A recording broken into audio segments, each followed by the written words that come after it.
read a book. Now, the book is titled Say Hey and the Babe. Well, you guys know who the Babe is, right? Oh, yeah. The baseball. Babe Ruth, right? Okay, so we've talked a lot about Babe Ruth this year. Okay, Say Hey is a player that we haven't talked about. Okay, that was the nickname for Willie Mays. So what we're going to do is watch a short video. We won't watch this whole video. We'll watch just a few minutes of it about who Willie Mays was. So you kind of get an idea of who he was before we read the book about him. He was the son of somebody. Well, he was the son of somebody, yes. It's a very smart observation. Did he play baseball? He did play baseball. Was he good at it? Well, we're going to find out. Over the light was one. I thought he was on. Was he a great white man? I thought he was on a cartoon. That's Willie Mays right there. Hey, Okay, quiet please. Sid. Top of the list. Throughout his 22-year Major League career, there seemed to be no shortage of ways in which the Say Hey Kid could take over a ballgame.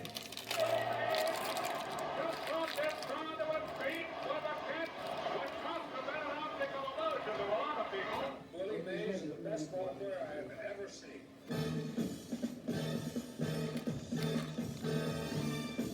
You do play ball. It's Mays hitting and Mays fielding and Mays being the giant good luck charm. Your friend Leo DeRocher worries a little. The Giants win the pennant.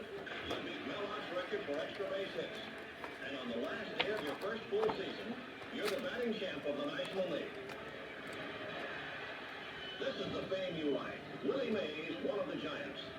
The team of McGraw, Christy Mathewson, Bill Terry. A member of Leo's team, riding beside an old pro, Captain Al Dart.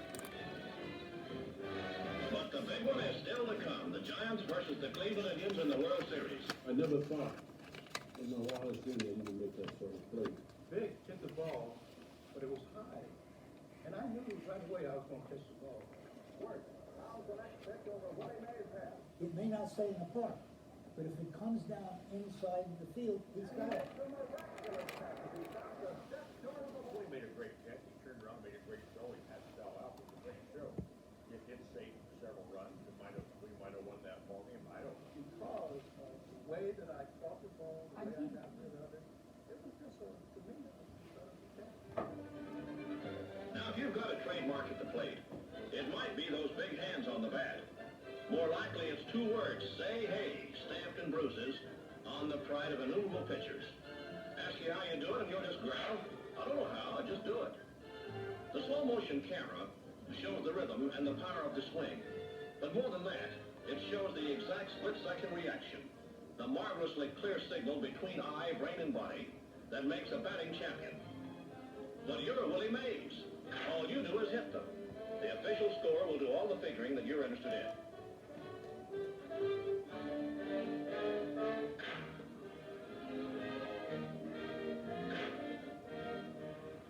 What you like is the social life of the ballpark. Making the bat bully hop and shooting the breeze with Monty Irvin, the left fielder. Okay, so the play that they showed you, where he's kind of running backwards and catches the ball like this, some say that's the greatest baseball catch ever. Okay, because not only was it a hard catch to do, he also saved that. It was a World Series game. Okay, so what we're going to do today is we're going to read this story that's both about Say Hey and the Babe. So his nickname was Say Hey. So Willie Mays, his nickname was Say Hey. We can look that up later as to why. But what I want you to do today, since we've been talking so much about claim, okay, and we talked, what goes into an introduction? Okay, well, what's the first thing we have? A hook, okay, which grabs the reader's attention. Then you make your claim, and your claim is your what? Well, no, like what's a claim? Opinion. Your opinion. Okay, so you make your own opinion, and then your thesis is just supporting evidence. What supports your claim? So last week I've been using this a lot. If I say Ford trucks are better than Chevy trucks, then I have to give you 3 reasons why. And that's going to be my thesis, okay? And then that will set you up for your body paragraphs, okay? While we're reading this today, I want you to think about, some say that Willie Mays and Babe Ruth were 2 of the best baseball players ever. Babe Ruth. I want you to see what in this story this story, what makes him not only a great baseball player, but also a great human being. Okay? Why is there so many babes? There's What do you mean Babe babes? Bundy, there's Babe Ross, there's The baby. Who's Babe Ross? I don't You mean Bob Ross? Yeah, Bob Ross. That's Bob. No, It's not Babe. Okay, so there's kind of two stories in this one story. Okay? So it starts off September 4th, 1951. It says Pete hung upside down, suspended in the blackness, with his heart pounding and blood rushing to his head. He clung to the rusty iron rungs of the sewer wall. A smell like rotten cheese filled his nostrils, and Pete tried hard not to vomit. He shuddered as slime dripped onto his hair from the pipe just above him. As he descended, Pete glanced back up at his teammates, holding on to both of his ankles, and he began coughing. "You all right, buddy?" Moose yelled down, his voice exploding in Pete's ears.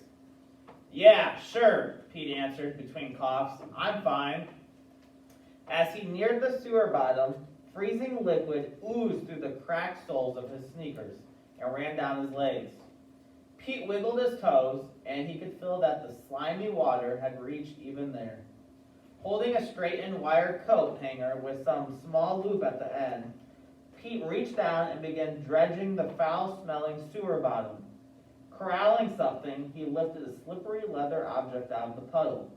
Examining it with his fingers, Pete realized that it was an old, mud-encrusted baseball.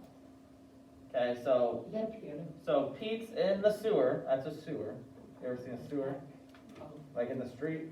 Okay, so they took off the crate, and they're hanging their friend Pete by his ankles, and Pete's kind of digging around the bottom of the sewer looking for, it seems like looking for something, but he finds a baseball.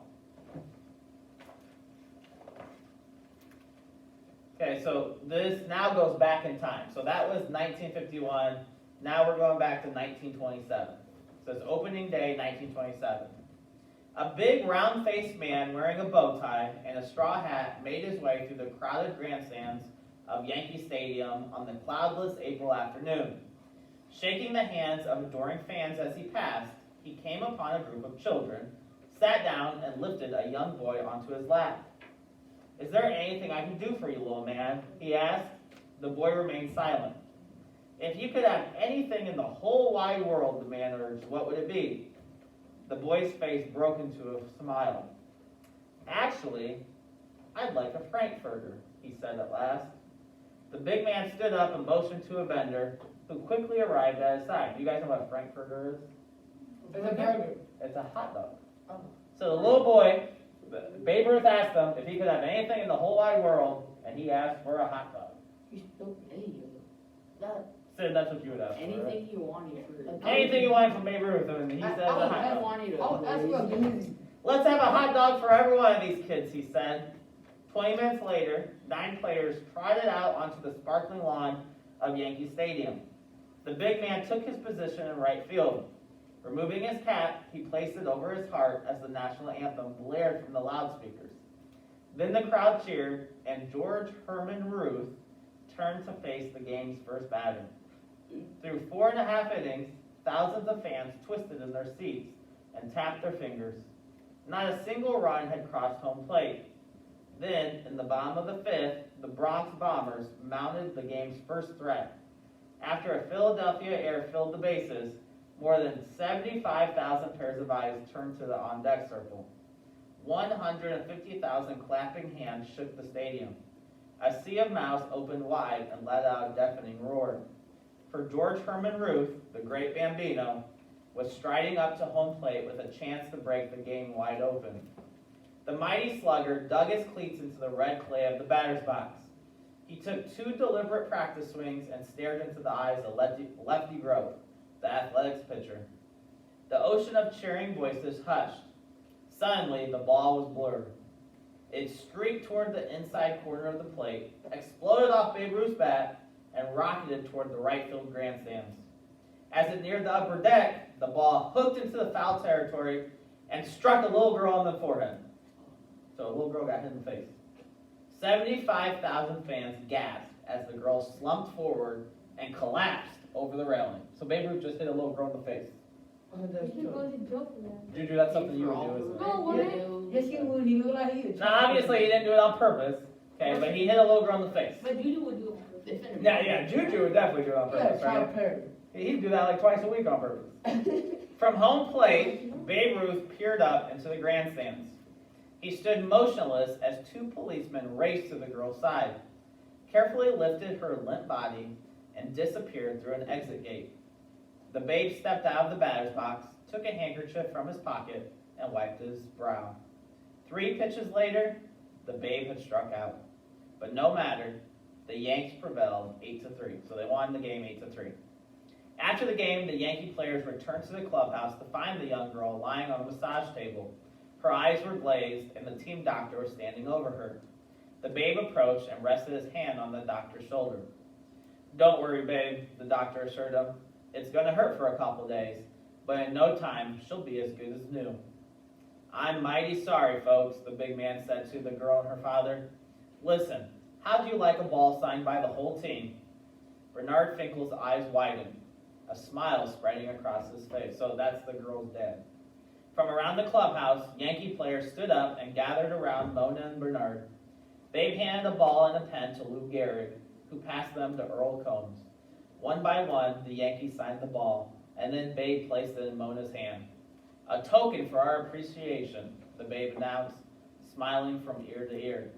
He gently kissed Mona's cheek, shook Bernard's hand, and escorted them out of the stadium. As they stepped into the subway car and began riding home, Bernard Finkel pulled the ball out of his pocket and held it between his fingers. "You know, sweetie," he said and smiled, "that Bambino is one terrific person." So, did Babe Ruth have to do that for her? No, it wasn't his fault that he hit her in the face, but he felt bad. He got the whole team to sign a baseball for her. Okay, so who seems to be the most excited? The girl. I'd say the girl's dad seems the most excited. The girl could probably care less. She has probably a huge headache right now and a big bump in her head.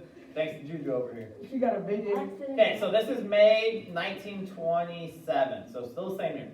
It says Bernard Finkel bought a special glass container for the ball, giving it a place of honor on the center of the living room mantel. But it was destined to remain there for less than a month.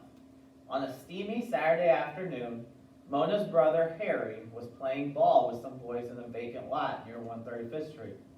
His best friend, Leonardo Sinopoli, hit a long drive that sailed over the outfielders' heads, landing in some bushes across the street. After Leonardo rounded the bases, one of the fielders called out to the others. "It's lost," he yelled, and the players from both teams converged on the bushes. They spent a long time searching, but the ball seemed to have vanished. After a while, they returned to the curb and sat down. "I guess that's it, Bambinos," Leonardo winked. "Finito la commedia." Just when Harry looked up, smiling. "Hey, I've got a ball," he announced. "Be back in a flash." Okay, so what ball do you think Harry's going to go grab? The sign ball. The autographed ball by the whole team, right? Harry raced down the block and charged into his apartment house. He flew up 4 flights of stairs, pushed open the door, and stepped into the living room. Approaching the mantel, he lifted the glass container that held his father's special ball and snatched it. Moments later, the game resumed. All was going well until the 6th inning when Leonardo stepped up to the plate. After swinging wildly and missing the first pitch, he cocked his bat and launched another long drive. The ball shot past the outfielders and sailed down 135th Street. It bounced under a parked car and headed toward a sewer near the corner of Lenox Avenue. "Oh no," Harry whispered as he watched the ball roll into the sewer and disappear. "Well, this time you really finished us," one of the kids mumbled to Leonardo. "Sorry, Bambinos," Leonardo shrugged with a twinkle in his eye. "Next time, I'll try not to hit it so far." But Harry didn't even hear Leonardo's words. He just stood there in silence, staring down into the black depths of the sewer. Then from down the block, a booming voice broke the silence. "Harry, get over here!" It's Scorpion. Okay, so what do you think's happening, Harry? He did. Yeah, he's dead, right? His dad's gonna What kill do him, you right? tell me he's a wizard? We'll see. Do what? Somebody's gonna tell me he's a wizard. Yeah. One Bambino. Okay, so that was in 1927. Now we're jumping up to 1938. It says Harry Finkel, so Harry's the one that hit the ball and lost the ball, and Leonardo Sinampoli remained best friends throughout the Great Depression. They entered City College together, and after graduation, they married their childhood sweethearts, who were both named Ruthie. Harry and Ruthie Finkel rented a small apartment on Vest Avenue in East Bronx. And 2 years later, on a chilly October morning, Ruthie gave birth to a baby boy named Peter. Okay, so remember at the very beginning, in 1950, what was it, 1951? Peter was the one that was in the sewer that found the baseball. Okay. Peter Finkel grew up playing, so now we're back to 1951. Peter Finkel grew up playing stickball in the streets and in the schoolyards of the East Bronx. He loved the way it felt with a sharp line drive exploded off a broomstick.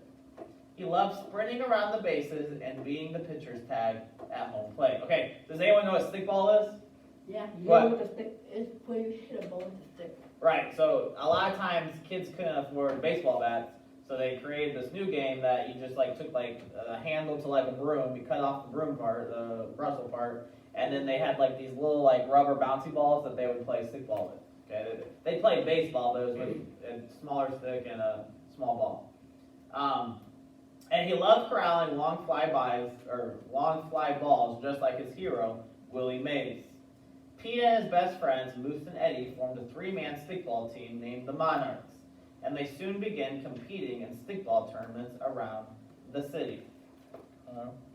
So Peter likes Willie Mays. Okay, his dad liked who? Babe Ruth.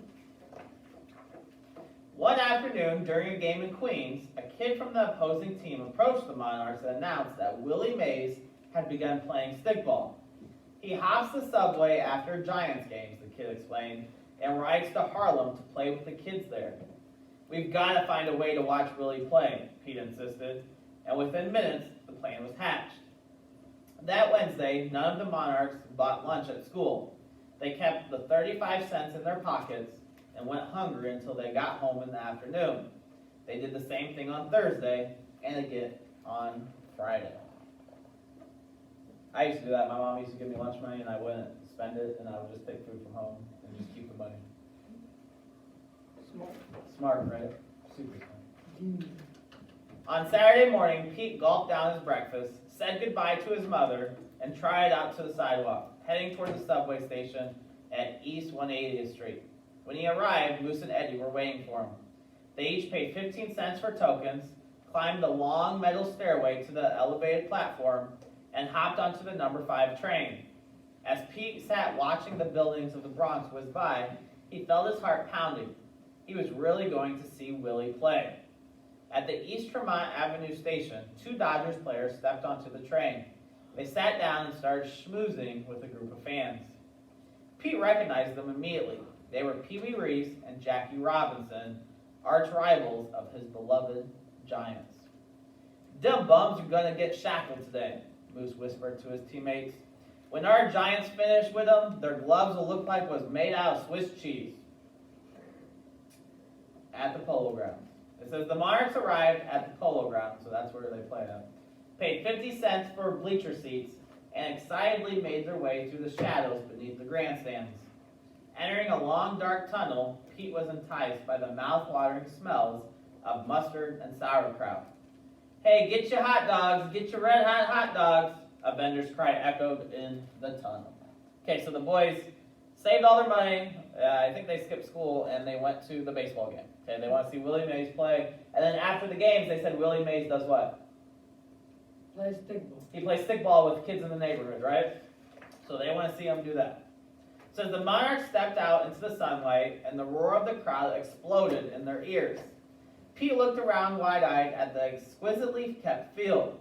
He marveled at the glistening chalk lines of the batter boxes, the emerald green of the outfield, and the sparkling white bases that defined the great ball yard.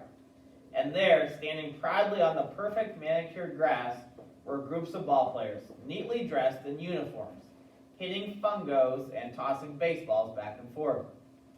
"Hey fellas," Moose exclaimed, turning to Pete and Eddie. "Looky over there. It's Say Hey." And sure enough, far beyond the outfield, chatting with one of his teammates between home plate and the Giants' dugout, was Willie Mays. Pete took a deep breath and sat down as Willie trotted out toward him in center field. Then Willie turned to face the first Dodgers batter, and Pete felt a shiver pass through his body as he stared at the black and orange 24 on Willie's bat. "This can't be real," he said, shaking his head. But deep down inside, Pete knew that of course it was. That was Willie Mays standing right there, just beyond his fingertips. The game was tied 1-1 in the top of the 8th, when Carl Furillo hit a long blast that rocketed toward outfield wall. In a split second, Willie was after it. Racing into deep right center, he made one of his famous leaping catches, whirled and threw a strike to home plate. His perfect peg nailed Billy Cox, who had tagged up at third and was trying to score the go-ahead run. Then Willie led off the bottom of the 8th with a clean single and scored the winning run when Wes Westrum launched a towering drive into the left field grandstands. The crowd went wild, and Pete cheered until he nearly lost his voice. Okay, so Willie's team won the game, it looks like. After the game, the Monarchs returned to the street and waited outside the clubhouse door. And after a while, Giants players began walking onto the sidewalk. First came Monte Irvin and Bobby Thompson, and then there was Willie. The Monarchs pushed through the crowd and stepped right up to him. "Great game, Willie. We're going to catch them bums yet." Pete smiled. Willie laughed and patted Pete's head. "Hey, Willie, we didn't eat no lunch for 3 days so we could come see you play," Moose added proudly. "We heard you was playing stickball over in Harlem." "Sure am," Willie chirped. "Actually, I'll be playing down at 135th and Lenox in about a half hour." "Well, I guess we'll see you there," Moose beamed. "Say hey, I'll be looking for you fellas." Willie winked. So now in Harlem. When the Monarchs arrived, the sidewalks of 135th Street were packed solid with people. Pete strained to get a look, but there was just too many bodies. He spied a mail truck down the block and motioned to his teammates. Together, they squirmed through the crowd and climbed up onto the truck's roof. Far from down 135th Street, a cheer rose up from the multitude. Willie Mays stepped off the curb as a kid handed him a Spalding and a broomstick. "Send it to the moon, Say Hey," Moose's voice boomed. "Crush it, Willie," Eddie called out. Pete just stood there wide-eyed. Willie stepped into the middle of 135th Street. He bounced the ball several times, and the crowd hushed. He lobbed it straight up, and the pink sphere rose. Think I'll miss it? That would be funny. And the pink sphere rose, hanging in midair for a split second. Willie cocked the broomstick, waiting motionless, and then he swung. There was a loud pop, like a bullet. The Spalding shot up into the air. So that's like that little ball, they call it a Spalding. It grew smaller and smaller as it soared above the crowd, past row after row of apartment buildings, and finally landed behind some parked cars, disappearing far beyond the crowd. "It's gotta be down that sewer," Pete yelled, staring at the corner, and then began to count. 1, 2, 3, 4, 5, 6, 7. Willie hit it 7 sewers. "Impossible," Moose sang out. "Nobody could hit a ball that far. The longest shot I've ever seen was 5 sewers. 7? No way, Say Hey." "Well, maybe the ball broke the sound barrier and vaporized," Eddie said, chuckling. Pete kept staring at the spot where he'd seen the Spalding disappear. "Nope," he insisted. "I'm positive. It was 7 sewers." The Monarchs waited as the sidewalk slowly emptied, and then they began to make their way along 135th Street. When they reached the sewer, Pete stared down into the blackness. How many of you guys would go into a sewer to get something? Like, you know, like the drains on the side of roads, where the water goes when it rains? Like the ball went down there, so that's what he's gonna try to go get. I'll go get my phone if it drops. You'd what? Go get my phone. No. If your phone dropped in the sewer? It'd be rubbing. I had a friend who, he was at Jefferson Point, and he was on his lunch break at work, and he works at a bank, so he wears like really nice clothes. And you know how like when you have a duck and then you have like the babies that follow? Okay, well a duck was crossing like a sewer and the babies were following and they all fell in the sewer. And my friend saw it, so he lifted the grate up and he jumped down in the sewer to get the ducks out. That was nice. It was super nice. Okay, let's see, where we read that. Okay, I'm going down there, he said to Moose and Eddie. Let's get that cover up. Together, the Monarchs lifted the metal grating. Pete pulled a folded wire coat hanger from his back pocket. Who walks around with a coat hanger? Anyways, he straightened it and formed a small loop at one end. Then Moose and Eddie each took hold of one of Pete's ankles, and they slowly lowered him into the foul-smelling sewer. So this is what we read at the very beginning. As Pete descended into the blackness, he took a deep breath and began coughing. You all right, buddy? Moose called down to him. Yeah, sure, Pete answered between coughs. I'm fine. He reached down with the hanger, searching through the black sewer bottom. Pete moved slowly and deliberately, making sure he didn't miss any single spot. The loop of the hanger landed on something hard, and Pete lifted a soggy leather ball. Wrong ball, he mumbled to himself. You say something? Moose grunted. Nope, nothing, Pete answered. He shook off the ball, slipped it into his pocket, and continued dragging the hanger through the slime, attempting to search every inch of the slippery sludge. Pete collected an awful-smelling rubber boot, a decaying magazine, and a pair of mud-covered shorts, but no Spalding. Are you finished yet? Eddie called down. My arms are killing me. I can't hold on much longer. Okay, Pete shrugged. Get me out of here. His teammates lifted him out of the sewer, and Moose patted Pete on the back. You done your best, buddy, Moose offered. Oh, no, I didn't, Pete insisted. I just missed it. I know it's still down there. So this is back on the train. So they're leaving now. The three boys turned away from the sewer and climbed into the elevated subway platform. A minute later, they hopped into the number 5 train. As the subway rolled northward into the Bronx, Pete closed his eyes and thought back to the events of the day. Well, anyway, we did get to see Willie play, he said to himself, a smile spreading across his face. And man, did he give that ball a ride, a 7-sewer ride. Remembering the sewer, Pete reached into his pocket and grasped that old hard ball. He squeezed its soggy leather cover between his fingers. As he lifted it out of his pocket, a musty smell filled his nostrils. Pete held up the ball to the window. It was scratched all over and encrusted with dirt. It must have been down there for a long time, Pete said to himself. He found a crumpled piece of newspaper and began wiping away some of the grime. Looking closely at the ball, Pete noticed that there were handwritten words scribbled all over its leather cover. He scrubbed the ball again and struggled to read the words. They were written in script or cursive, all in pairs. Each pair of words had its own character, its own writing. Suddenly, Pete's eyes narrowed as he remembered the tale his father used to tell. This just might be the ball. So remember, his father did what? Lost Babe Ruth's autographed baseball. This just might be that ball, Pete whispered as goosebumps covered his arms. Slowly rotating it between his fingers, he froze as he came upon a barely legible name. Hey guys, get over here, right this second, he demanded. Take a look at this. Moose and Eddie gathered around Pete. Their mouths dropped open. For inscribed on the tattered leather cover of an ancient ball was the legendary signature of the greatest slugger of all time. And surrounding his name were the autographs of every other player on the team, a team whose lineup was once referred to as Murderers Row, the most awesome team in the history of baseball, the 1927 New York Yankees. Maybe someday someone will find the Spalding ball. So do you think his dad's going to be excited? Yes. I would say so. Yay. Okay, I would say so. Okay, so that's it. This is based on, it says 2 mostly true baseball stories. Okay, so he might have added a little bit in there, but it says mostly true, so I'm guessing that it was true. Okay, so, kind of a neat story that he found the baseball that his dad lost like 20-some years earlier.